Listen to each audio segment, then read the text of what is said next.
Alléluia, ce matin, c'est un hommage pour moi, un privilège de déléguer la parole à mon frère, le pasteur Juan. C'est un homme de passion, un homme de la parole de Dieu. Et ce matin, on est toujours dans cette série Maturité et il va emmener un message non évident sur le chapitre 6 de 1 Corinthiens. Donc, on peut accueillir le pasteur Juan.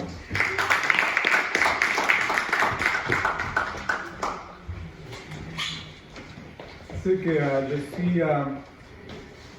je crois être, je veux être passionné toujours pour Jésus, mais je ne suis pas comme votre pasteur qui parle fort, il est toujours passionné, donc peut-être si vous pouvez me donner un petit peu de volume ici, ça va m'aider. Car je ne parle pas trop fort, au moins à mes enfants.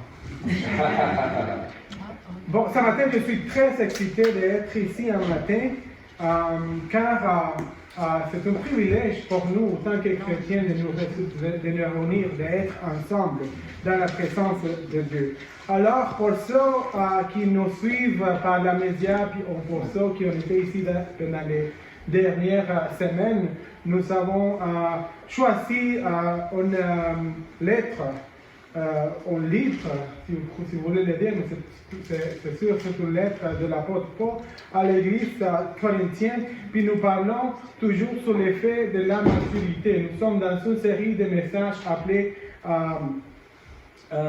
maturité. Est-ce que nous manquons, est-ce que nous risquons de devenir plus matures dans notre foi, dans notre style de vie, de la manière comme nous réagissons avec les gens, de la manière comme nous aimons les uns les autres?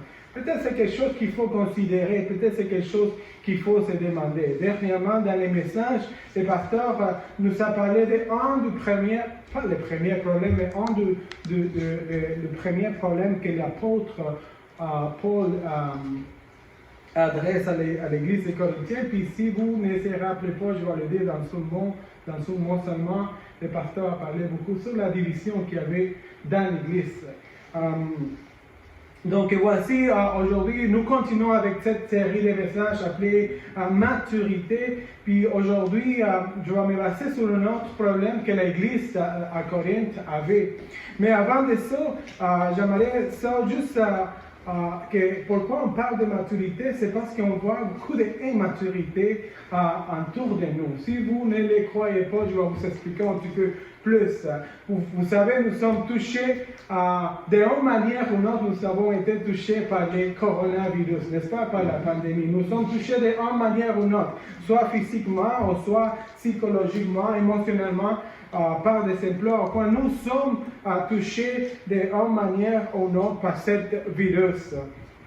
Puis à cause de ça, la Santé Canada, le ministère de Santé du Canada a mis en place un protocole, il a mis des règles que nous devons suivre pour seulement pour éviter la propagation de ce virus. Le problème, c'est que des fois, on ne le fait pas comme il faut.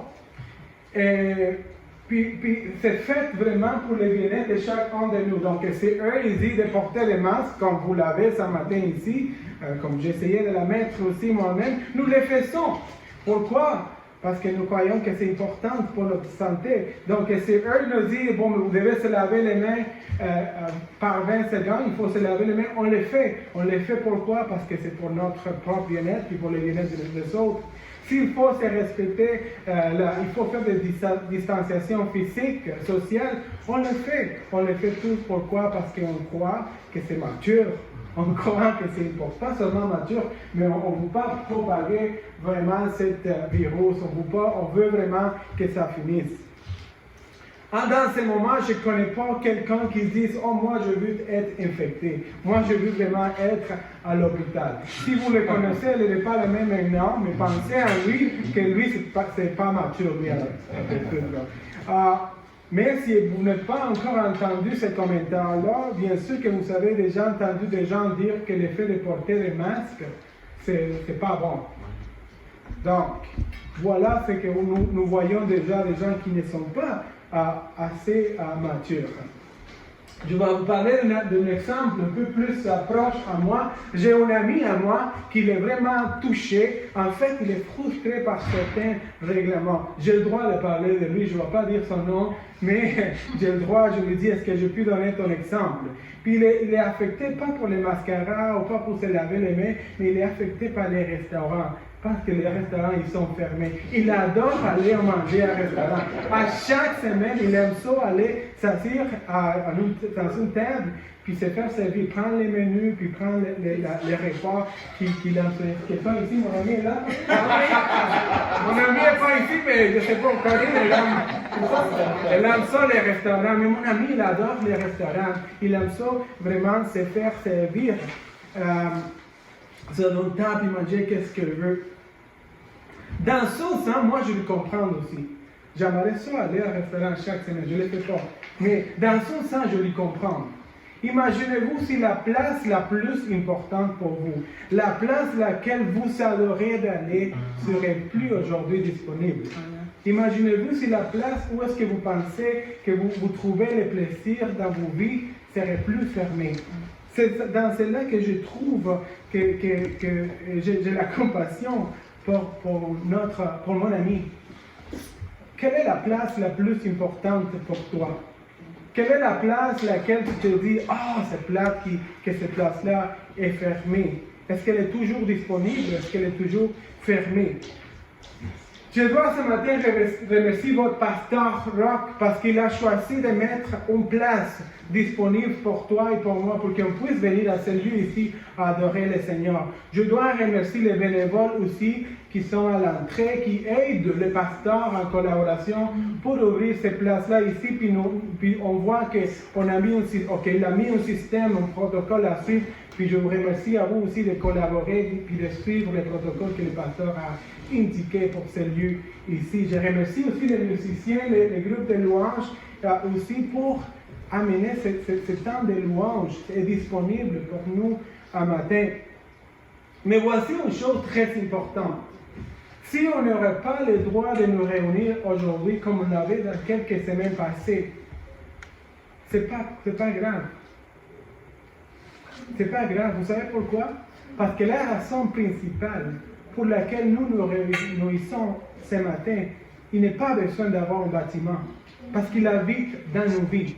Et peu importe où est-ce que tu sois, peu importe où est-ce que tu es, lui, il a décidé de ne pas habiter dans un bâtiment qu'on l'appelle l'église, mais dans ton église à toi. Toi, tu es le temple de le Saint-Esprit. Puis c'est cela que j'aimerais vous parler aujourd'hui. Avez-vous déjà pensé dans la bénédiction que nous avons autant que des enfants de Dieu, comme disait tantôt, qu'on est plus des esclaves, mais on a déjà une conviction, on a la conviction, on a rentré dans une nouvelle alliance, que nous pouvons rentrer dans la présence de Dieu aujourd'hui. Avez-vous déjà pensé dans ces bénédictions?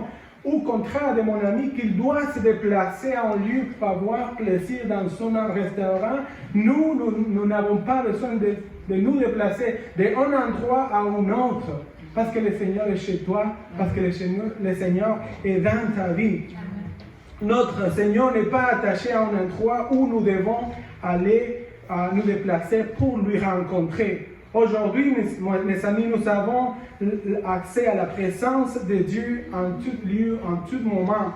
La présence de Dieu ne dépend pas d'un bâtiment ou d'une structure faite par homme. Grâce à le travail de le Seigneur Jésus-Christ dans nos vies, nous avons accès aujourd'hui à sa présence. Chaque jour, nous avons cette confiance-là.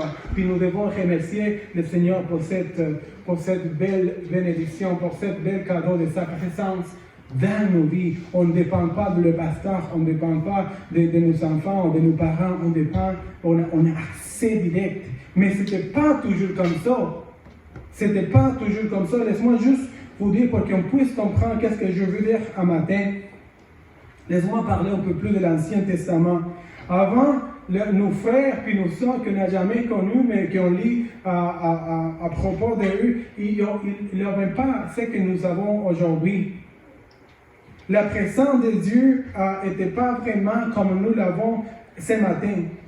Donc, à cause qu'il n'y avait pas cette relation, le fait que nous avons cette relation avec Dieu dans le passé n'était pas comme ça. Des fois, ces gens-là, ils devraient vraiment attendre que Dieu apparaisse à eux pour avoir cette présence-là. Donc, Dieu a mis en place Dieu a parlé à David, le roi David à l'époque. Il a dit, il faut que tu fasses une maison pour moi. Il faut que tu construises un bâtiment pour moi. Donc, parce que la présence de Dieu, des fois, était apparue comme dans une flamme de feu au milieu de leur ambiance, ou des fois, c'était comme, puis nous le voyons à Moïse, il a apparu sur un buisson ardent.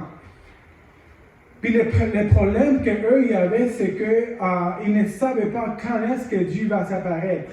Les gens ne savaient pas quand est-ce que Dieu il va s'apparaître, où est-ce que Dieu il va s'apparaître, il va se montrer. Si eux ils étaient chanceux, au bon moment et à la bonne place, ils pouvaient avoir une expérience directe ou voir l'apparition de Dieu.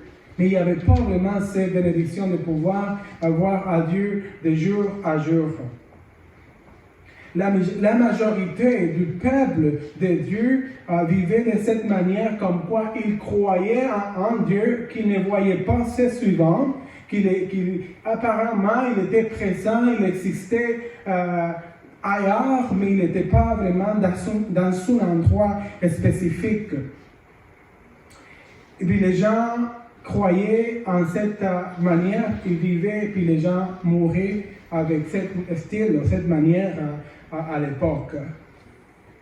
Jusqu'à un jour que Dieu a parlé au roi David, il lui dit, je veux que tu construis une maison. Et David a réuni tous les fonds, il a confié ce projet-là à son fils Salomon, qui a construit un bâtiment sans vraiment savoir en détail pourquoi ce bâtiment était créé, était bâti.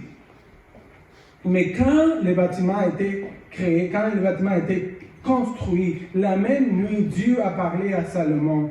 Et puis Dieu l'explique le but de ce bâtiment. Puis nous le voyons dans le chapitre ici, 2e Chronique, chapitre 7, verset 11. Il dit, lorsque Salomon eut terminé la maison de l'Éternel et le palais royal, et qu'il a réussi d'accomplir tout ce qu'il avait de faire dans la maison de l'Éternel et dans sa propre maison, l'Éternel l'apparut pendant la nuit et lui dit, exaucez ta prière et j'ai choisi cet endroit comme le temple où l'on devra m'offrir des offrandes. Verset 15, il dit, maintenant mes cieux seront ouverts, mes oreilles attentives à la prière faite à cet endroit. Maintenant, j'ai choisi et j'ai consacré cette maison pour que mon nom y réside éternellement. Il y a toujours mes cieux et mon corps. Pour la première fois dans l'histoire, Dieu a attaché sa présence à un lieu physique. Pour la première fois, le peuple d'Israël avait un endroit où est-ce qu'il ne pouvait pas seulement aller puis peut-être s'espérer que Dieu va se montrer, mais il avait vraiment la place où est-ce qu'il pouvait aller se rencontrer avec Dieu. Pour toute la première fois, le peuple de Dieu pouvait venir dans son lieu physique et non seulement souhaiter, mais savoir aussi que Dieu serait là. Pour toute la première fois, le peuple non seulement espère, mais il sait que Dieu serait là. Pas pour être chanceux ou pas, mais parce que Dieu vraiment va être. Dieu a choisi cette place-là, puis Dieu, c'est là que vous allez m'offrir les offrandes, c'est là que vous allez offrir mes sacrifices. C'est là, c'est cet endroit, c'est cet bâtiment, c'est ce temple que j'ai choisi dans lequel vous allez me rencontrer. Vous allez rencontrer ma présence dans ces beaux bâtiments. Le temple, mes amis, était plus qu'un beau bâtiment physique. C'était la première fois, c'était le premier point de connexion entre le ciel et la terre. Et ça, c'est très important. C'était la première fois dans l'esprit juif que tout le monde maintenant a un endroit où est-ce que pu aller et se trouver avec Dieu, puis Dieu serait là. Et vous pourrez dire aujourd'hui, on peut dire aujourd'hui, bon, mais c'était incroyable que Dieu a choisi un endroit pour habiter, qu'il soit sa maison, c'est bien, mais le temple n'existe plus. Il est disparu, il était démoli, il était reconstruit une fois encore, puis ils sont démolis une fois encore, puis en plus, ça fait plus de 2000 ans que s'est passé cet événement. Eh bien, oui, on le sait, les temples étaient détruits, ils disparus, mais le principe du temple n'est pas disparu. Le principe du temple est toujours là. Il y a un nouveau temps, il y a un nouveau testament, il y a une nouvelle alliance pour nous aujourd'hui. Il y a un autre lieu de point de connexion entre le ciel et la terre. Et c'est ça que l'apôtre Paul il parle à les Corinthiens. Puis c'est ça que nous allons avoir aujourd'hui pour suivre la série de maturité. Puis nous le voyons dans la prochaine diapo, il dit dans le chapitre 3, puis je vais parler chapitre 3 et chapitre 6. Donc pour la première fois, Paul il dit ici au chapitre 3, il dit « Ne savez-vous pas, vous êtes le temple de Dieu. Ne savez-vous pas, vous êtes le temple de Dieu et que l'Esprit de Dieu habite en vous. » Wow! That is just amazing. Pour nous, c'est vraiment excellent. Pensez-vous, juste pour le moment à l'histoire, il n'y avait pas vraiment un endroit où est-ce que Dieu pouvait s'apparaître. Dieu a décidé de construire un temple pour qu'il soit là. Puis après ça, à cause du Nouveau Testament, tu es le temple de Dieu. Nous sommes le temple de Dieu vivant. Mes amis, pensez-vous qu'il s'agit d'une poésie? Non.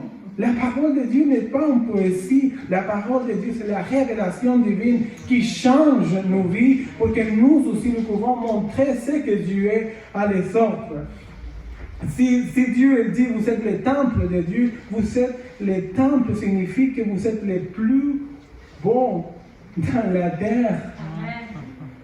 Vous êtes le nouveau point de connexion. Toi et moi, écoute bien, toi et moi, nous sommes les points de connexion entre le ciel et la terre. Les gens ils doivent se référer à toi comme les points de connexion. Un point de connexion. Moi, je veux connaître à Dieu, mais toi, c'est ton point de connexion entre le ciel et la terre. Nous sommes appelés à révéler, à montrer à Dieu à ce monde-là. Dieu nous a choisis pour montrer sa gloire au monde. C'est pour ça que Paul était vraiment très inquiet pour la unité dans l'Église. Parce que tant que peuple de Dieu ne peut pas vivre en chicane entre nous-mêmes. Parce qu'apparemment, on doit montrer que Dieu est un Dieu d'unité. Est-ce que c'est apparemment, c'est une vérité? Non, c'est une vérité. Autant que peuple de Dieu, nous devons montrer ce qu'il est. Puis Paul était vraiment inquiet. Il dit, tu es le temple de Dieu. Dieu habite en toi. Les gens vont venir pour trouver à Dieu, pas dans son bâtiment, sur la rue Pinef ou sur le boulevard Pinef. Non, mais dans toi, dans ta vie, où est-ce que tu es? Si tu montes avec ta mascarade dans le bus, tu es un temple de Dieu. Puis le monde, il doit voir, voici le temple.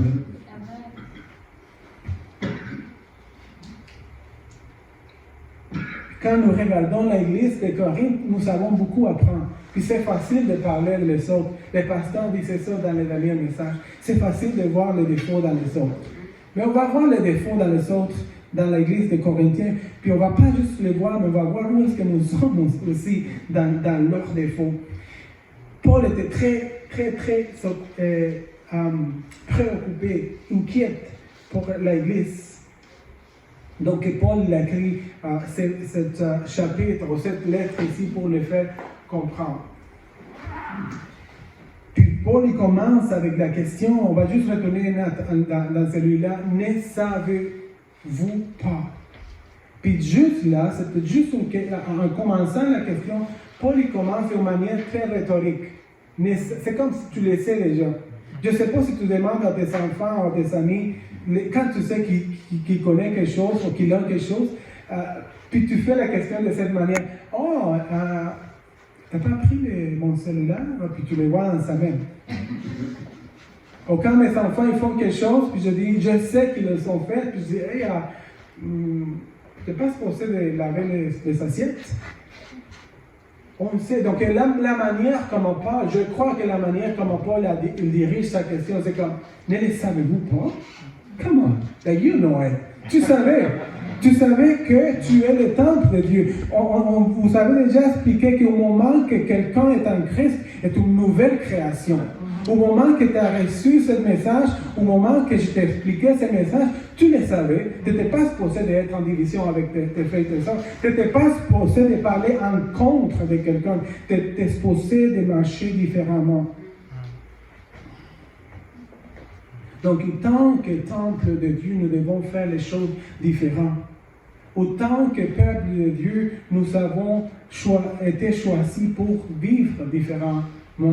Puis voici les problèmes de cette église. Ils ont été choisis, ils ont accepté Jésus comme leur Seigneur et Sauveur. Mais Paul, au chapitre 5, il montre ça ici. Puis c'est quelqu'un qui reporte les problèmes à Paul. Il dit, on entend généralement dire qu'il y a de la immoralité sexuelle parmi vous. Or, il y a la immoralité sexuelle, puis je vais parler de ça un matin, ok? Le pasteur a parlé d'un problème, la division, je vais parler de la immoralité sexuelle. Donc, il y a la immoralité sexuelle parmi vous, c'est ça qu'il dit à Paul.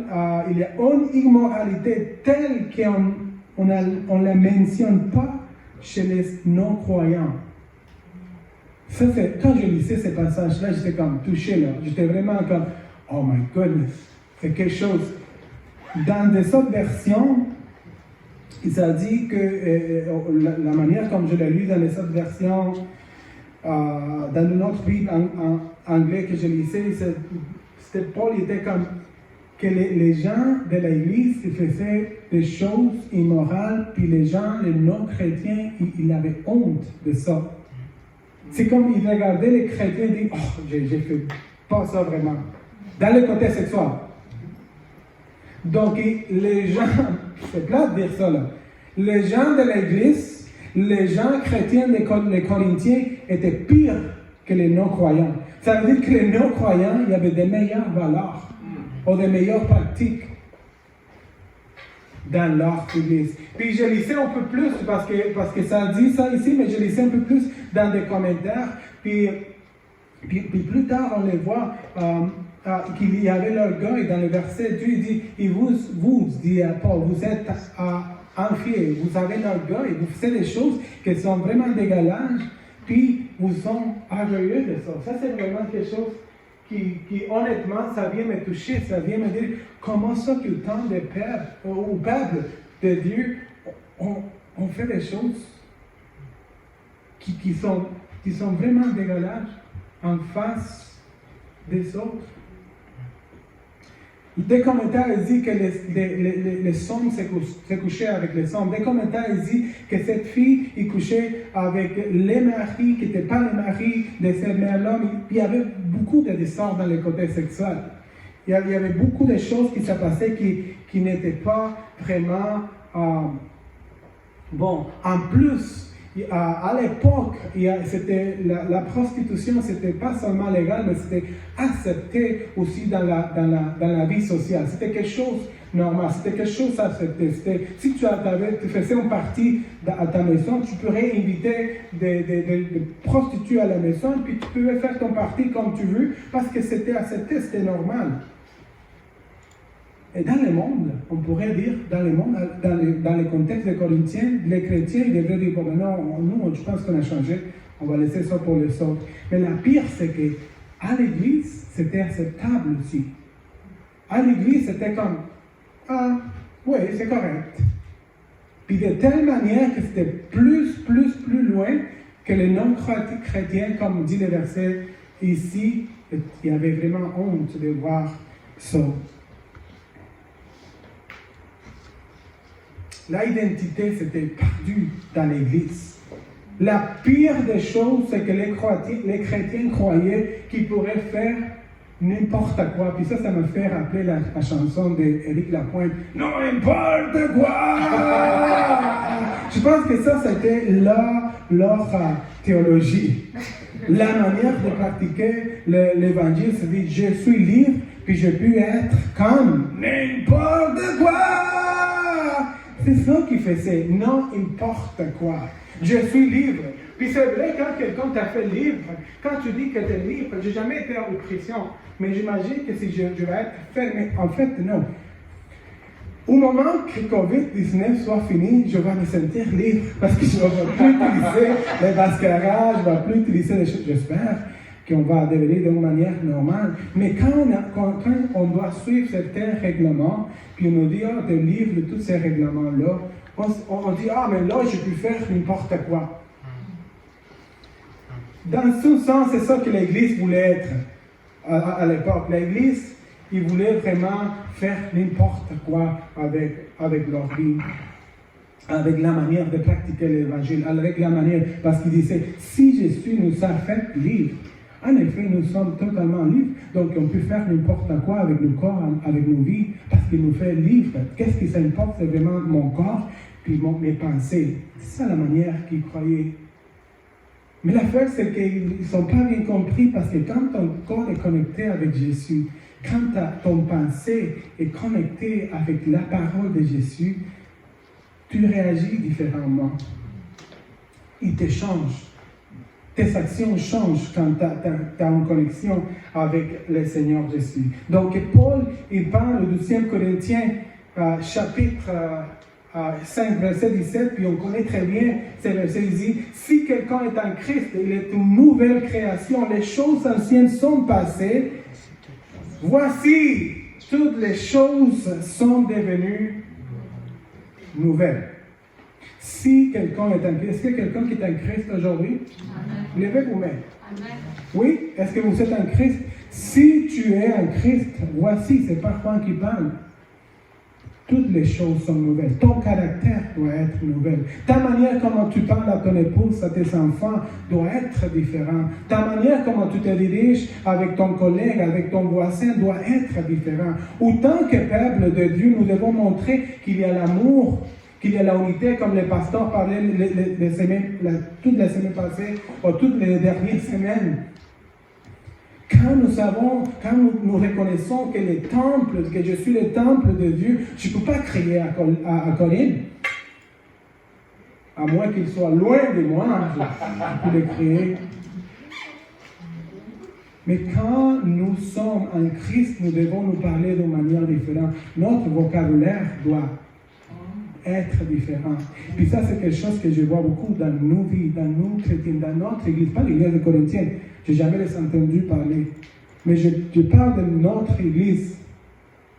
De notre église. Parce que toi, tu me représentes à moi aussi. Parce que moi, je me dis, je suis le temple de Jésus. Je ne suis pas parfait, j'ai beaucoup de défauts aussi. Mais j'attends des chrétiens que son vocabulaire, ça produit la honte.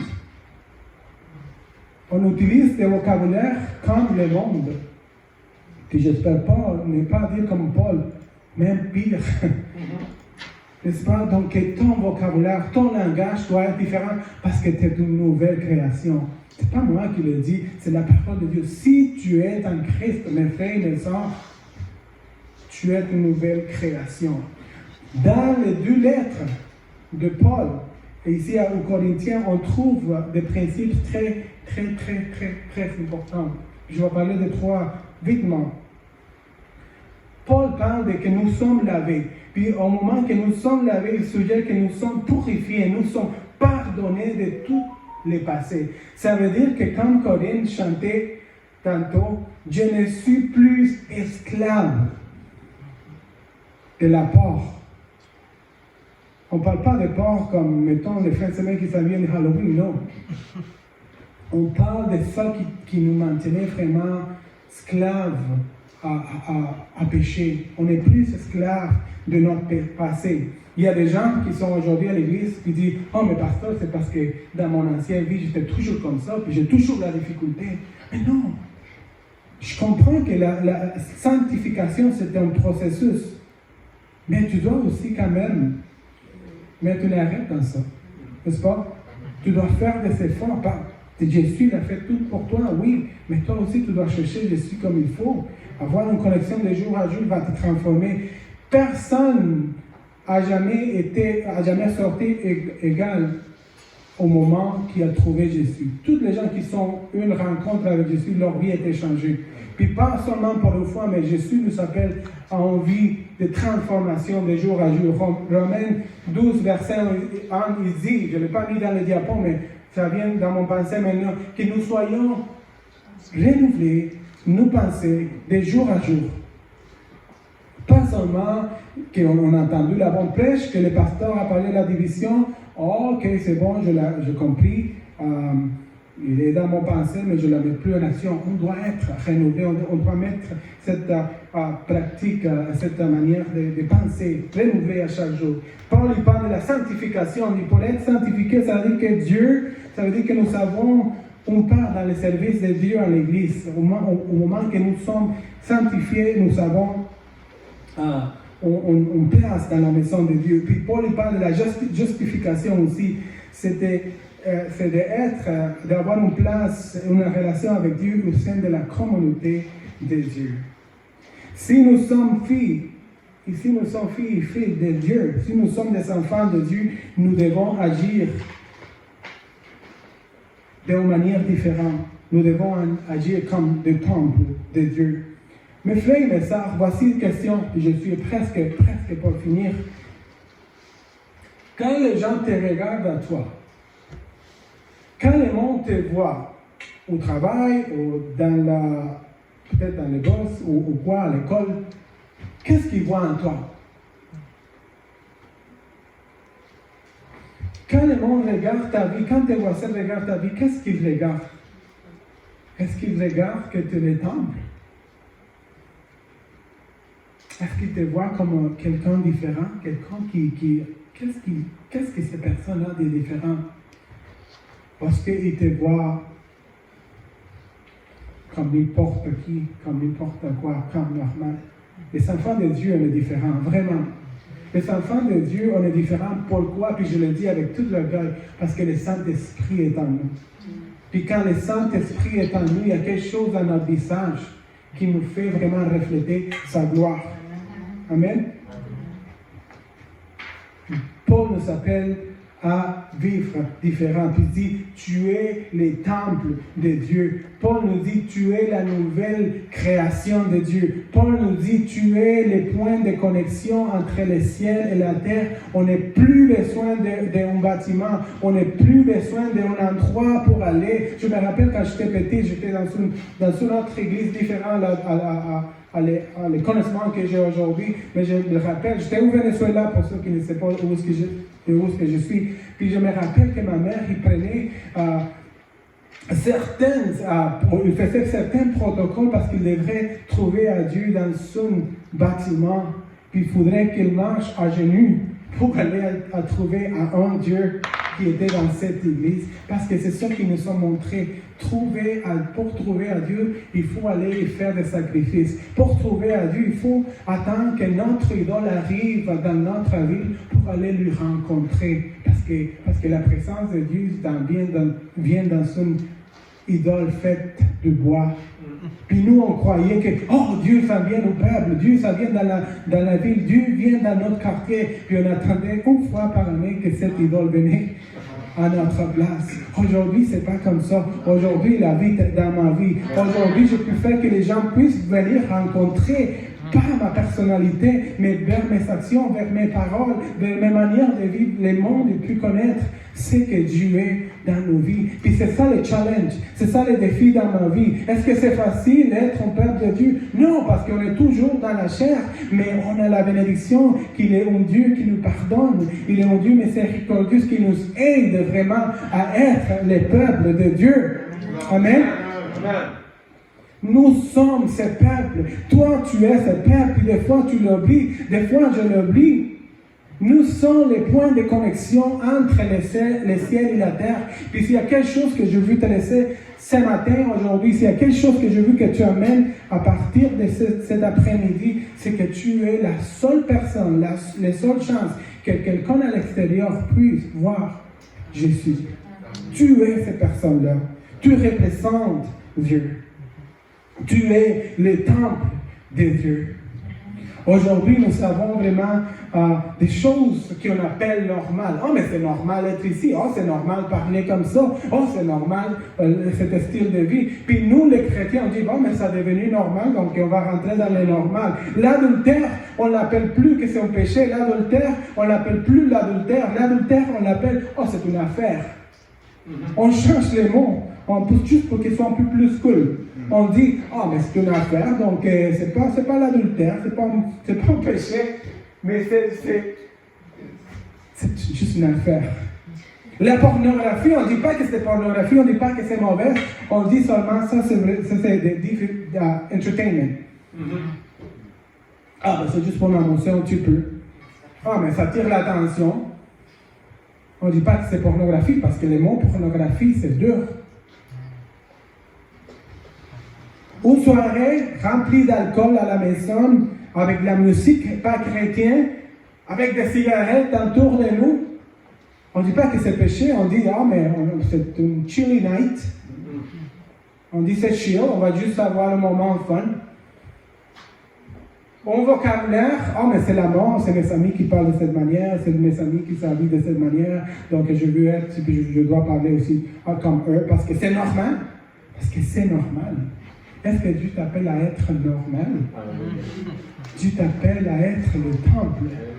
Dieu t'appelle à dire, je veux habiter dans ta maison. Je ne veux plus que vous me construisez un bel bâtiment. Je veux habiter dans ton bâtiment, dans ton corps, dans ta vie. Je veux que le monde sache que je t'ai choisi. Puis je suis la vie très claire. Vous sommes vraiment la lumière de ce monde. Amen. Amen. Nous sommes le temple de Dieu. Alors, qui est ce Dieu-là? Qui est Dieu? Qui est Dieu pour toi? Là, la réponse peut être longue. Ou peut-être, tu sais quoi? Je me fais ces questions-là un jour à la maison. J'étais tout seul, puis je dis, qui est Dieu? Puis, je commençais pour quelques secondes, je dis, ok, qui est Dieu? Voici qu'est-ce qu'il dit un théologien qui s'appelait A.W. Tozer. Ce qui nous vient à l'esprit lorsque nous pensons à Dieu est la chose la plus importante à notre sujet. Quand tu penses à Dieu, qui est Dieu pour toi? Là, tu peux mettre la vidéo. Cette vidéo va vraiment nous dire qui est Dieu. Quand nous pensons à Dieu, attendez, qui est Dieu ici?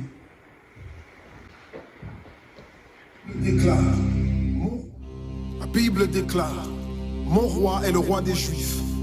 Il est le roi d'Israël. Il est le roi de la justice. Il est le roi de tous les âges. Il est le roi des cieux.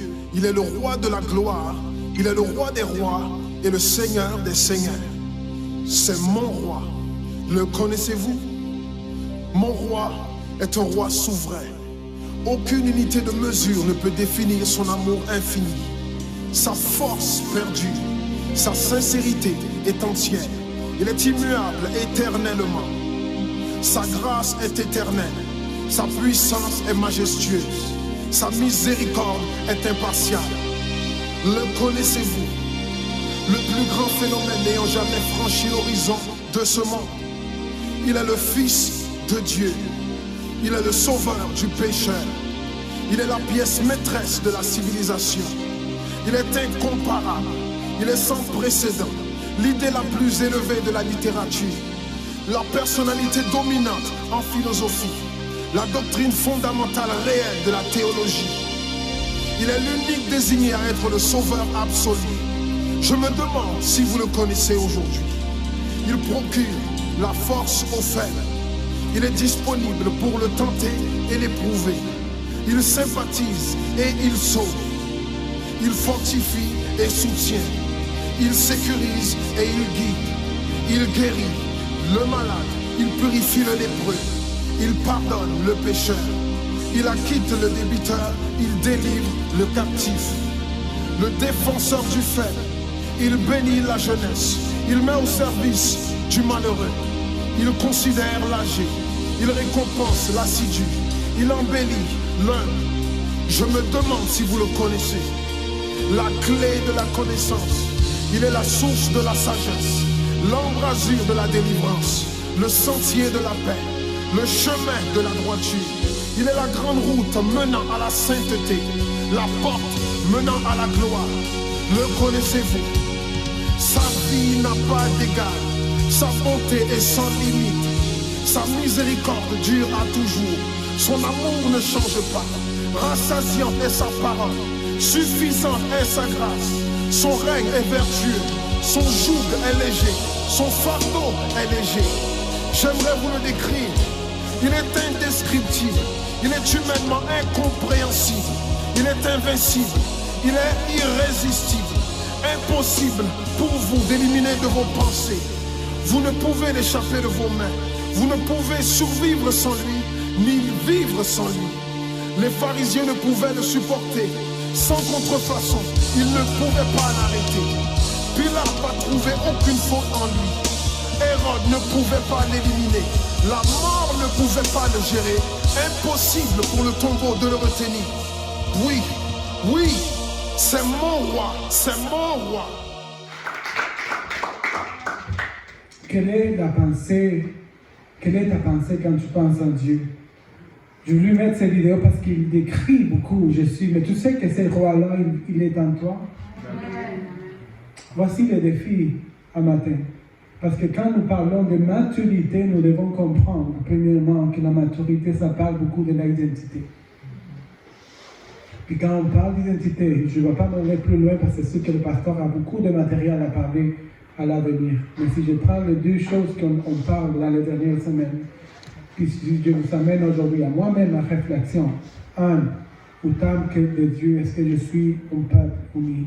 Est-ce que je pratique vraiment l'unité avec mes frères et mes sœurs? Est-ce que j'apprécie vraiment mes frères et mes sœurs? Deuxième chose, autant que peuple de Dieu, est-ce que mes actions, mes paroles, ma manière de vivre, est-ce qu'ils sont en accord avec ce que je suis? Parce que tu es le temple de Jésus. Amen. Donc ce matin, je t'invite vraiment à réfléchir dans ton temple. Puis quand on parle de temple, on parle d'église dans notre vocabulaire. Si on change le mot temple pour église, on commence à penser que c'est quelque chose de physique. Puis des fois, il faut faire le nettoyage à l'église, n'est-ce pas? Nous faisons des désinfections à chaque moment, des chaises, et puis tous les protocoles qu'il faut suivre à cause de la COVID.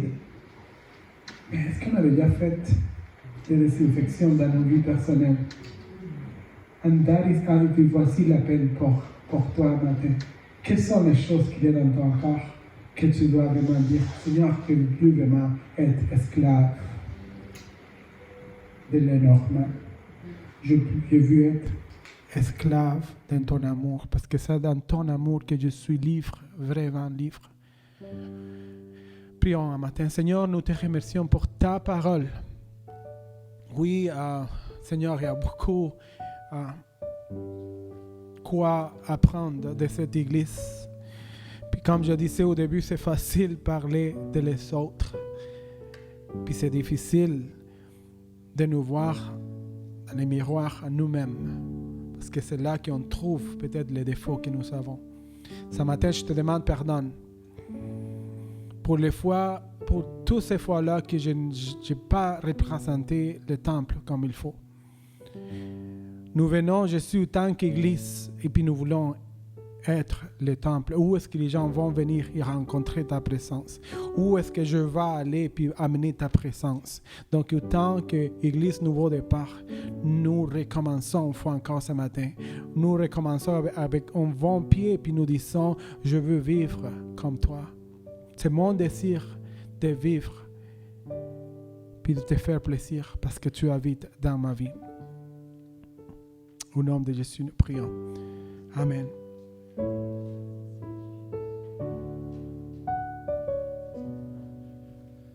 Wow. Je savais que Dieu avait préparé ce message depuis les temps d'éternité. Et quand Pasteur Juan prêchait, je me suis rappelé une question que tu m'avais posée il y a une quinzaine d'années dans une conférence.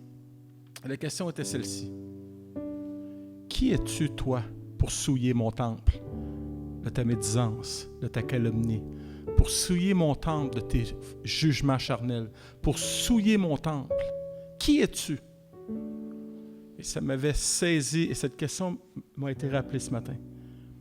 Qui es-tu pour souiller mon temple? Question pertinente. Je bénis Dieu pour la sensibilité de Pasteur Juan ce matin qui... On sait qu'on est le temple du Saint-Esprit, mais la rhétorique, c'est « Ne savez-vous pas? » Wow! Qui es-tu? J'ai beaucoup aimé la phrase qu'à Corinthe, c'était la théologie du n'importe quoi. On fait n'importe quoi au nom de Jésus. Et le Saint-Esprit revient. Qui es-tu pour souiller mon temple par une mauvaise théologie? Qui es-tu pour tordre ma parole, pour ajouter à ma parole, pour soustraire à ma parole? Qui es-tu? Est-ce qu'on peut se lever ensemble ce matin? Je veux donner l'opportunité à 2-3 personnes de prier en cette fin de réunion. Est-ce que quelqu'un peut élever la voix suite à ce message dans une courte prière pour laisser l'opportunité aux deux autres? Éternel Dieu, nous te bénissons, te rendons grâce pour ce message. Amen. Jean-Baptiste, lui, il a compris. Il a dit, voici l'agneau de Dieu. Père, ce matin, nous t'en supplions. Laissez qu'en sortant de ces lieux, les gens nous disent, voici le temple de Dieu. Je te bénis, te rends grâce, parce qu'il n'y a que toi qui peux le faire. Nous te bénissons, te rendons grâce. Au nom de Jésus. Alléluia. Amen. D'autres personnes prennent la liberté ce matin de prier. Seigneur, merci pour ce message. Amen. Ma prière est ce matin que tu nous aides dans nos lieux de travail, que nous puissions impacter les autres. Seigneur, que nous soyons ton représentant comme la parole nous le dit. Que nous soyons la lumière, que nous ne soyons pas comme les autres le font, mais que nous soyons différents. Qu'on te voit en nous, Seigneur, dans nos prestations, qu'on te voit dans nos paroles, qu'on te voit dans nos gestes, dans tout ce que nous faisons. Seigneur, que ce soit en épicerie, que ce soit à l'école, que ce soit, Seigneur, dans nos familles, Seigneur, que nous puissions te représenter comme il le faut et comme ta parole nous le demande. Cet esprit, rappelle-nous que nous ne devons pas faire comme le monde le fait, mais que nous soyons différents des autres. Sois béni ce matin pour ce message au nom de Jésus. Amen. Est-ce qu'une dernière personne voudrait élever la voix par rapport à ce message ce matin? Puissant Père message. éternel, je voudrais te prier, Amen. surtout pour la jeunesse, Père, que c'est vraiment une tranche d'âge, Seigneur Jésus, qui est difficile, surtout dans le monde où est-ce qu'on vit présentement. Mais Seigneur Jésus, je voudrais que tu puisses mettre en nous la sagesse, éternel Dieu. Que vraiment, que tu puisses te manifester à travers nous, afin qu'on puisse, éternel Dieu, refléter ta gloire autour des jeunes, Seigneur, qui nous regardent, Père éternel. On ne veut pas se confondre dans la masse, mais nous voulons être la différence, Seigneur Jésus.